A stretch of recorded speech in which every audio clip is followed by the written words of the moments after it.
Hello guys, welcome to my YouTube channel ABS creation. So সবাই কেমন আছেন? আশা করি ভালো আছেন। অনেক দিন পর একটা ভয়েস ওভার দিচ্ছি। আপনারা ভাই সবাই ভুলে গিয়েছেন আমার চ্যানেল সাবস্ক্রাইব করতে।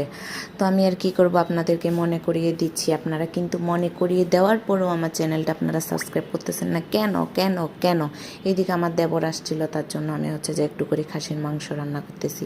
এদিকে আমি হচ্ছে যা যা লাগে মশলাপাতি দিয়ে আমি হচ্ছে যে রান্না চুলার মধ্যে বসিয়ে দিয়েছি। এদিকে গ্যাস নাই, বাইরে ভাই চারদিকে এত সমস্যা, এদিকে গ্যাসের সমস্যা। এত সমস্যা নিয়ে কি চলা যায়, থাকা যায় বলেন? জীবনযাপন করে যেদিকে কষাইতে আমার হাত ব্যথা হয়ে গিয়েছে। ব্যথা হলে কি হবে, রান্না তো থামাইতে পারবো না। এদিকে কষাইতে আমি লাস্ট পর্যন্ত পানি দিয়ে দেন কিছুক্ষণ হাড় সেদ্ধ করে আমার রান্না শেষ করেছি। আপনারা বেশি বেশি বেশি বেশি আমার চ্যানেলটা একটু সাবস্ক্রাইব করবেন, আমাকে বেশি বেশি ভালোবাসেন। তার দিলেই তো আমি হচ্ছে যে আমার সাফল্যে দাঁড় গোড়ায় গিয়ে পৌঁছাতে পারবো, নাইলে কি পারবো? তো আজকের ভিডিও এখানেই, রান্না শেষ, আমি খাবো। Tata, bye bye.